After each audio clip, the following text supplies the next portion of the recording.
¿cómo están? Por fin es viernes literario más. Y el día de hoy tengo un súper invitadazo, un autor que es bestseller. Estoy con Genaro Martínez, autor de Invasión Silenciosa. ¿Cómo estás, Genaro? Muy bien, Rafa, muchas gracias por invitarme. Saludos a todos tus seguidores.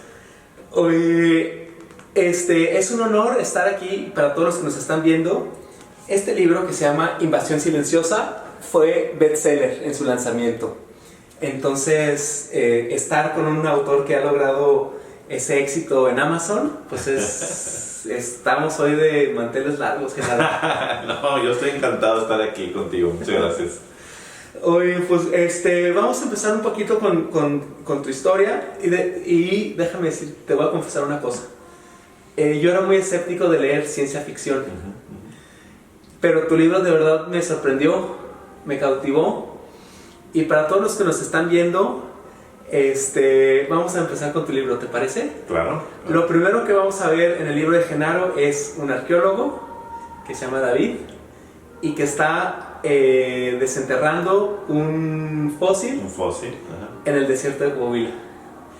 Y de ahí platícanos, Genaro, ¿de qué va tu libro? ¿Qué pasa con David?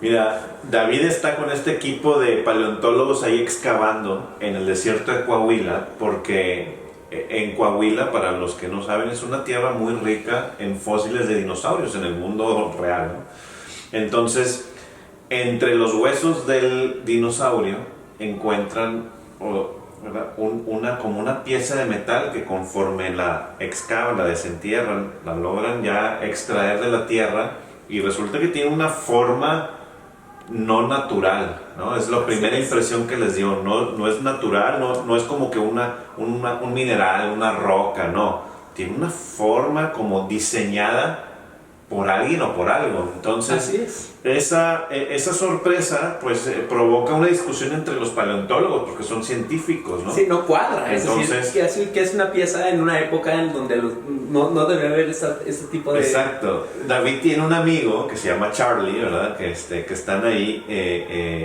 y Charlie no es científico. Entonces es el que empieza ya a proponer ideas un poco fantásticas. Pero bueno, a David se le ocurre filmar eso, porque pues es su trabajo de paleontología, y sube un video a YouTube, ¿no? a las redes sociales, se hace viral, y entonces empieza una controversia ya en el mundo entre pues quienes dicen que pues es un artefacto quizás extraterrestre y que estuvieron haciendo una inteligencia hace 66 millones de años, ¿no? Imagínate, ¿no? Entonces, esa controversia hace que los científicos con David se molesten, se enojan y empiezan a tener una ruptura en el equipo. Y a David lo empiezan a perseguir fanáticos de ovnis, investigadores de ovnis, lo empiezan a perseguir, a criticar los científicos. Hasta unos narcotraficantes ahí se le acercan diciéndole: es que extrajiste eso en mis tierras, ¿verdad? En mi territorio, ¿no? Entonces... llegaron a cobrar el piso. Exacto.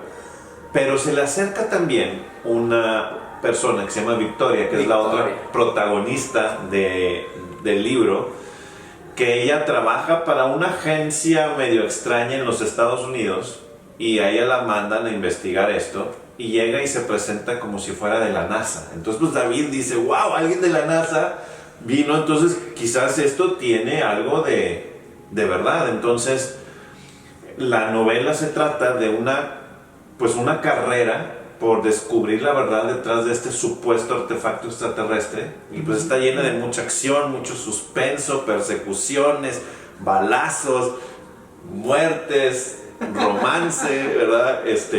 Algo de ciencia, pero también mucha aventura y ovnis extraterrestres. Entonces está muy padre, o sea, es un thriller, sí, con un toque de ciencia ficción mexicana, porque una buena parte de la historia se desarrolla aquí en México.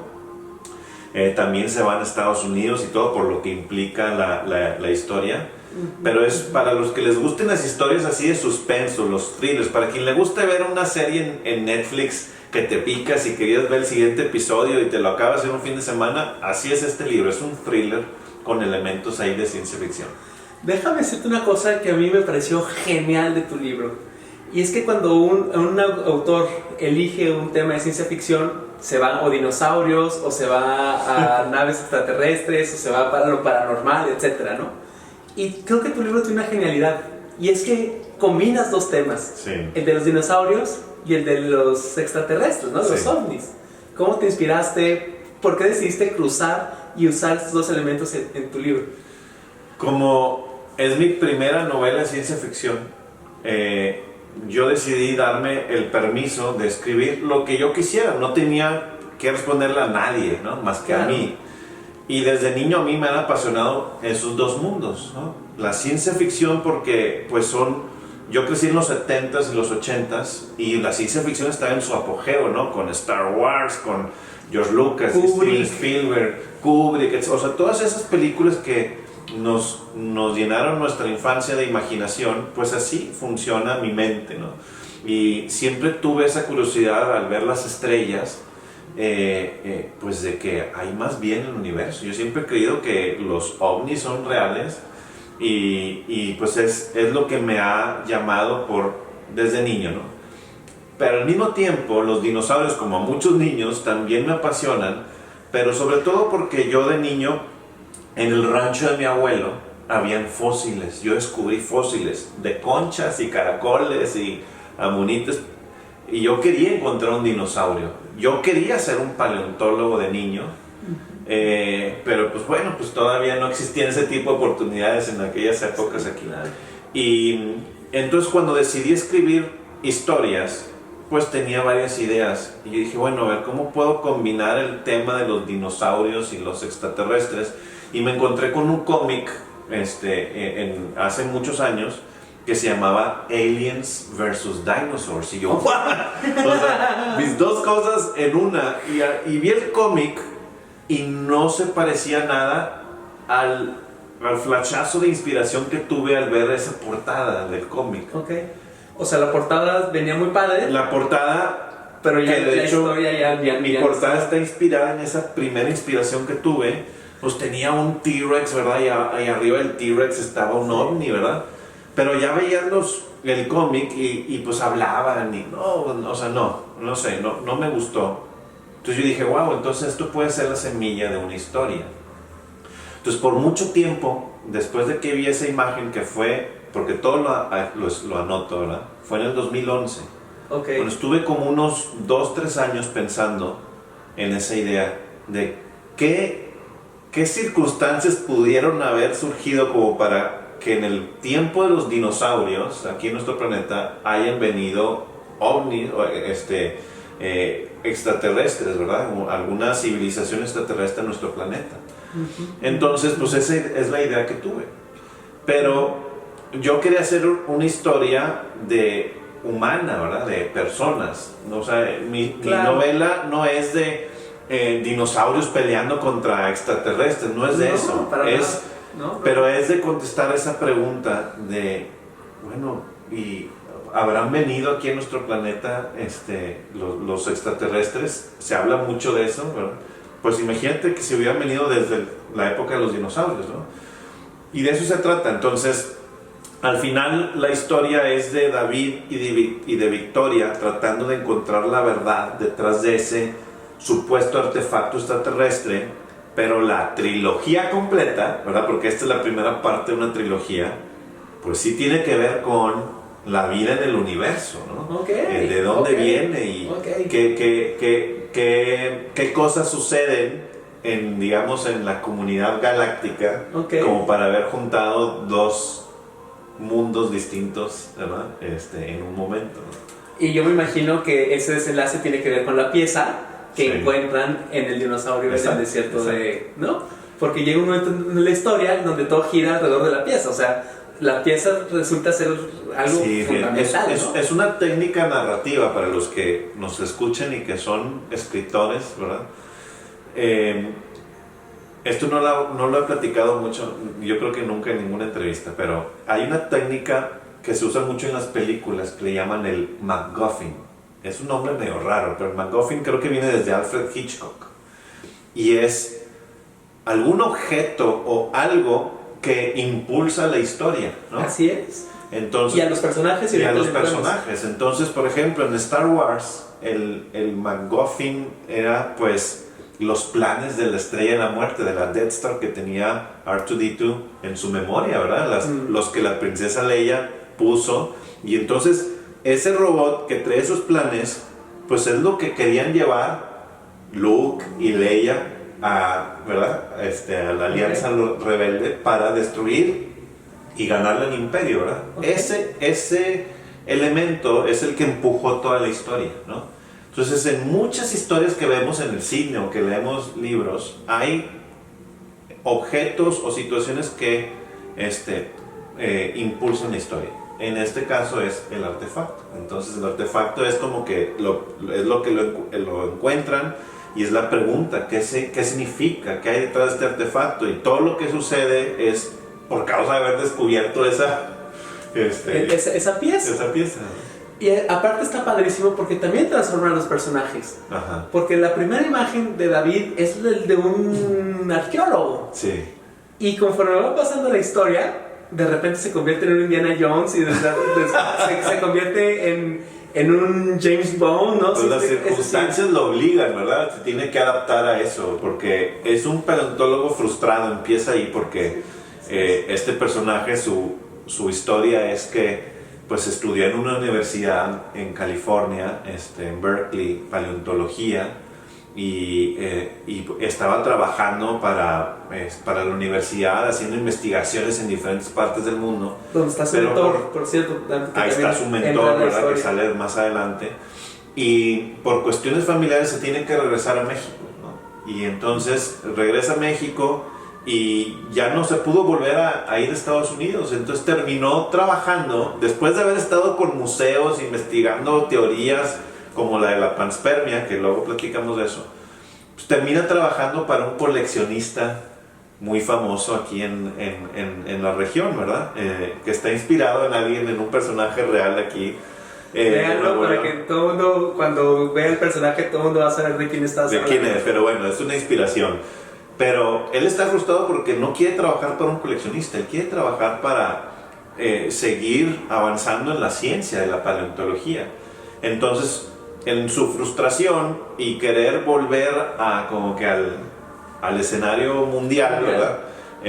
Pues publica ese video, pero pues le sale al revés, ¿verdad? Lo empiezan a criticar pero hay algo de verdad detrás del artefacto, ¿no? Sí, claro, totalmente. Y aparte, o sea, me gusta porque David representa la parte de los dinosaurios y Victoria representa la historia de los extraterrestres. De los ¿no? extraterrestres, sí, porque Victoria trabaja para una agencia medio extraña que hacen uso de la información para mover, no sé, empresas, gobiernos, la economía, que es algo que es algo muy actual, ¿verdad? Que yo puse estos elementos que vivimos mucho ahora con la pandemia, el tema de la desinformación. Sí. Ya no sabíamos cuál era la verdad y cuál era la mentira, que si las vacunas, que si te tomas esto, que si te tomas lo otro. Mucha gente discutía esa información y algunos preferían creerle a un mensaje de WhatsApp, que quién sabe quién lo haya escrito, que a un reportaje, una investigación científica, ¿no? Uh-huh. Ese choque de decir lo que antes, ¿verdad? O sea, lo que es verdad, ciencia, con estudios, con datos, ahora es tan fácil desacreditarlo y prefieres creerle al vecino, ¿verdad? Sí, claro, o al influencer, ajá, ¿no? Al influencer, darle más crédito al influencer que a la ciencia. Ese choque que estamos viendo hoy lo aplico mucho en el libro, y hay organizaciones en nuestra realidad que se dedican a eso y que con el uso de la información pueden escoger un presidente, pueden tumbar gobiernos, provocar revoluciones, que se caiga la economía. Deja tú que compres algo de ropa, ¿verdad? No, No, es cosas un trascendentales, colapso ¿no? financiero. Y eso estamos viviendo, y aquí lo uso en el tema de los ovnis, que también es un tema ahora muy actual que regresó. Además. Después de que se criticó mucho, pues ¿qué crees? El gobierno de los Estados Unidos en los últimos años, sobre todo el año pasado, aceptó que los ovnis existen. Y hace poquito hubo una audiencia en el Congreso de los Estados Unidos, Okay. en donde se habló por primera vez en público de los ovnis. Y los Estados Unidos tienen un programa para investigar a los ovnis. Y dicen, pueden ser una de estas cosas, pueden ser tecnología secreta de los Estados Unidos, ¿verdad? Puede ser O de tecnología de otro gobierno, China, Rusia. Puede ser fenómenos naturales pues, desconocidos. Puede ser basura espacial, ¿verdad? De satélites destruidos o así. O la quinta opción es desconocido. Y ahí hay cientos de casos que ellos tienen documentados que no tienen explicación. Entonces, no han dicho hasta ahorita, son extraterrestres, pero dicen, existen, ahí están y no sabemos qué son. Okay. Los estamos investigando. Entonces el Congreso de los Estados Unidos, el gobierno de Estados Unidos quiere saber si esto representa una amenaza para la soberanía del país, ¿verdad?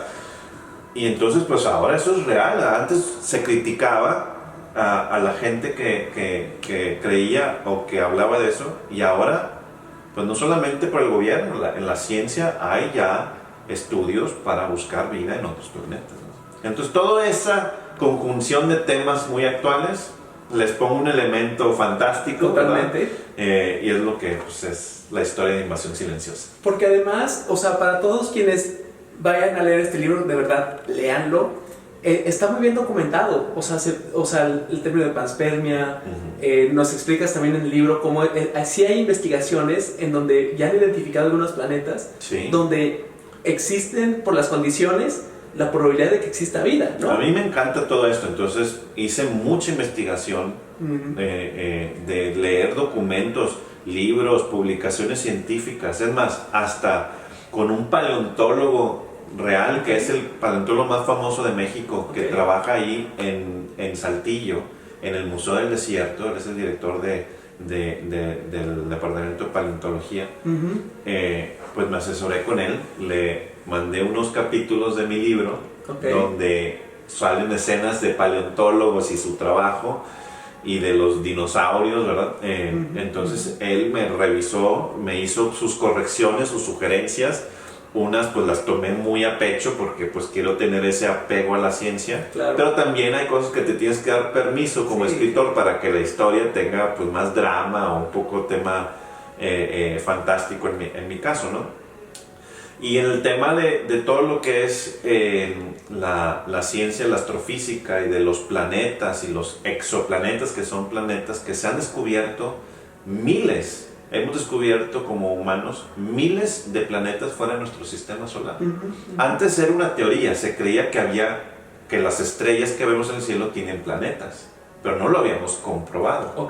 Hasta recientemente, con telescopios muy avanzados, ya se han podido detectar planetas, ¿verdad?, de diferentes tipos, planetas tipo la Tierra, planetas tipo Júpiter, de gas. Y su composición, o sea, sí, más o menos dónde están y de qué tipo de composición tienen su atmósfera.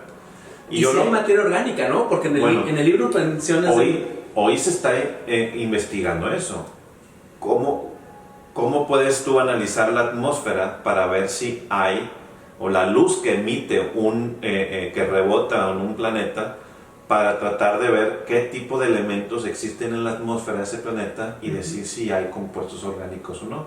Yo lo llevo un poquito más allá, con fundamento científico, para decir, pues, ¿qué crees? Ya encontramos planetas que quizás tengan vida, ¿no? Híjole, y es que ahí se pone buenísimo la historia, porque de verdad nos dejas bien picado. Creo que haces esa combinación muy padre, de que es un thriller, entonces estás viendo la historia y te engancha. Es un libro que cada capítulo tiene una escena. Es un capítulo que siempre está pasando algo, siempre hay acción. y siempre va acompañado de algún sustento científico, de alguna investigación, de algo que está pasando en la sociedad, ¿no? Hay secciones en la novela que pues tienes que tener esos fundamentos para que tenga una base como que real y puedas tú creer y atreverte a decir, bueno, te compro que entonces me digas que hay extraterrestres, ¿no? Pero esto de las escenas en cada capítulo, yo aprendí mucho de esto a leer y ver películas, y también he leído mucho de cómo diseñar historias, cómo estructurarlas, cómo crear historias. He tomado muchos cursos, masterclasses hasta con Dan Brown, ¿verdad? El autor del Código Da Vinci, para estructurar y manejar toda una novela, un thriller, una novela de suspenso. Entonces, una lección muy importante que yo aprendí en esos talleres es que cada escena en tu libro, en tu historia, tiene que avanzar la historia. Exacto. Si no sucede algo en esa escena que avance la historia o que produzca un cambio en tu personaje, esa escena sobra, ¿no? De acuerdo. Traté de que cada capítulo tuviera una escena que avance la historia, ¿no? Y la manera en cómo está estructurada y ligada, pues usé mucho de esas técnicas que puedes ver en libros como de Dan Brown, de Michael Crichton, de Jurassic Park, para que se enganche en cada capítulo, ¿verdad? Así es. El final de un capítulo con el principio del otro, y que digas, híjole, son las 12 de la noche, pero déjame leer un capítulo más, y de repente ya es las 2 de la mañana, ¿no? Aparte, tu libro me causó muchas ojeras, que nada, déjame decirte. No es queja, por cierto. No, es lo que se disfruta. A mí, yo disfruto leer ese tipo de historias, sí, y es lo que pues, yo me puse como objetivo, crear una historia de ese tipo, ¿no? Porque es a mí lo que me divierte. Pues de verdad, o sea, Genaro, de verdad lo lograste, porque a mí me causó eso. Empecé a leer el libro, y cada capítulo quieres saber más, y quieres saber más, y quieres saber más, y está concatenado, ¿no? O sea, un capítulo te lleva al otro, y te lleva al otro, y te lleva al otro, y te lleva al otro. De verdad es un libro que no puedes soltar, porque está muy bien escrito, está muy bien estructurado, está dinámico. La otra vez platicábamos, o sea, son capítulos que te lees en 15, 20, 30 minutos. Son capítulos cortos, precisamente para que... Es que hoy competimos con tantas distracciones, ¿verdad? Así es. Que a veces dices, híjole, leer capítulos que te tardas 1 o 2 horas en terminarlos es muy difícil. Sí, entonces, estos son capítulos que de, no sé, unas 10 páginas, que puedes leer rápido, y se siente muy fluida la historia. Además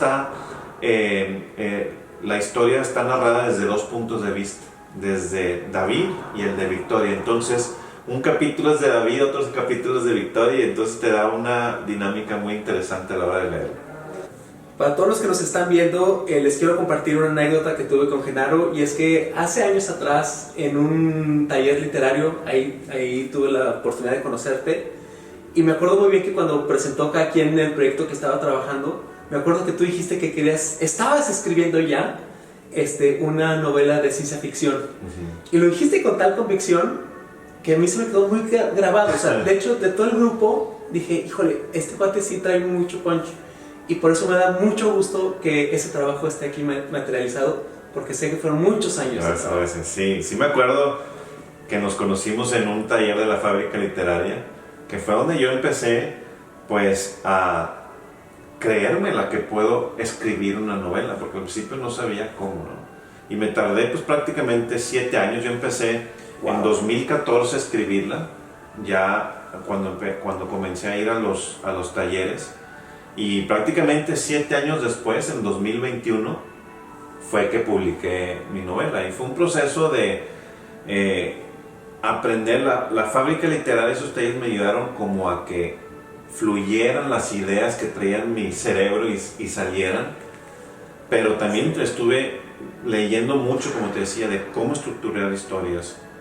Tuve la gran fortuna de tener a Sofía Segovia como maestra, ¿verdad? Que Sofía Segovia, escritora del Murmullo de las Abejas, yo llevé con ella todos mis capítulos para que los revisáramos en un taller, los leíamos en voz alta, y ella me daba retroalimentación de lo que leía. Y así, me tardé 2 años y medio con ella, llevando cada Revisando. semana un capítulo. Otras masterclasses que tomé, y luego ya, pues el proceso ya final de edición y de lectores beta, tomar la retroalimentación, reescribir hasta que finalmente salió. Pues te voy a decir una cosa, esos 7 años de trabajo de verdad se ven reflejados en tu libro y se nota el esfuerzo que hay atrás, se nota el talento y se nota también el trabajo de edición, o sea, se ve.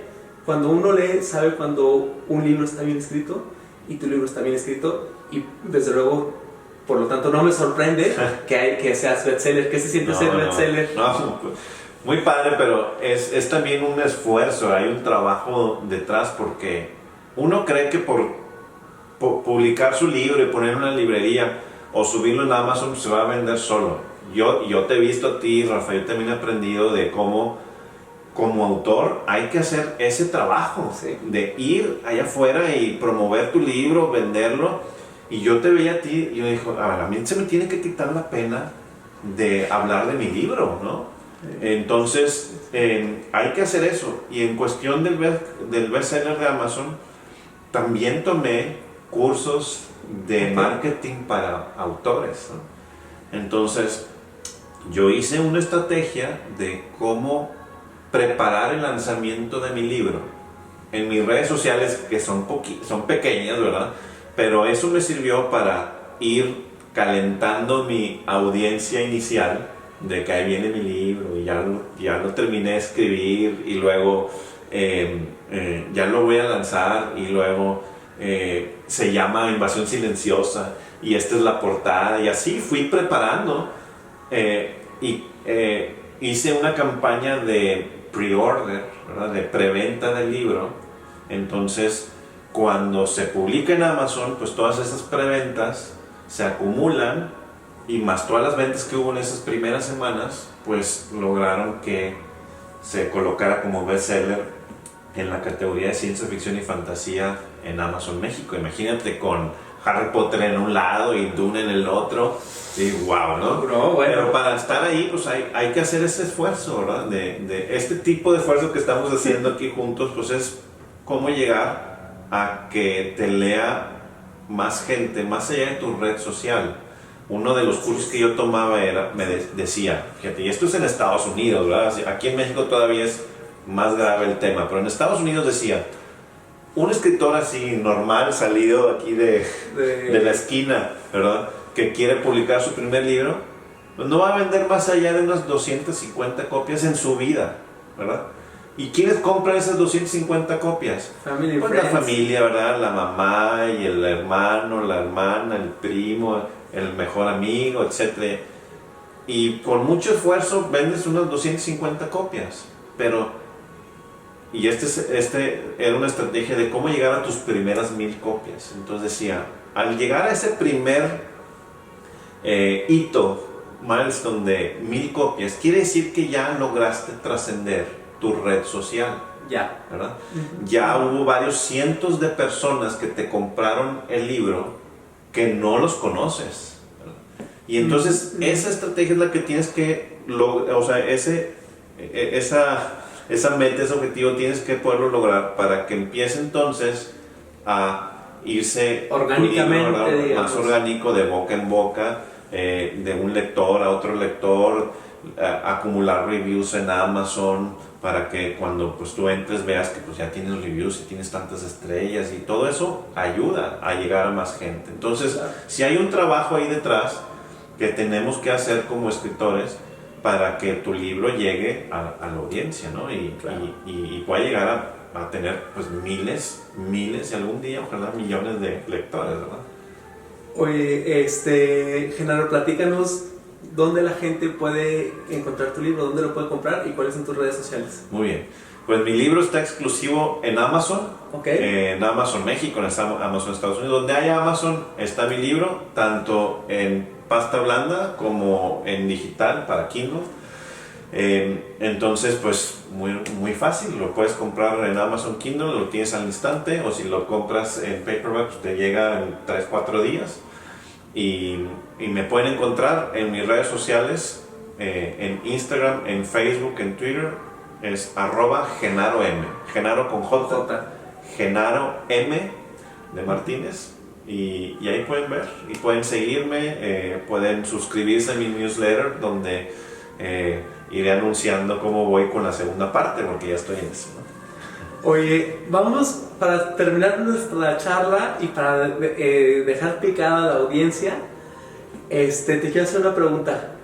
¿Tú crees que como humanidad estamos preparados para convivir y ver una nave espacial aterrizar en nuestro planeta o tener contacto con inteligencia extraterrestre? Quisiera decir que sí. Por un lado, suena un poco cómico, pero por un lado, Hollywood, ¿verdad?, nos ha ido preparando, sembrando esa semilla de que no estamos solos en el universo. Pero aún así, mucha parte de la humanidad, yo creo que reaccionaría quizás muy en contra de eso, porque puede ir en contra de creencias muy arraigadas en las personas, creencias personales, creencias religiosas, creencias políticas, riesgos económicos. Entonces sí, ¿no? Sí habría una reacción quizás negativa que pudiera superar a la positiva a la hora de encontrarnos con algo así. Y de hecho es lo que exploro en el libro. ¿Qué pasaría en el mundo si esas noticias se dan? Y parte lo empezamos a ver aquí, ¿no? Yo en lo personal, yo digo, yo sí estoy listo. Yo ya quiero que...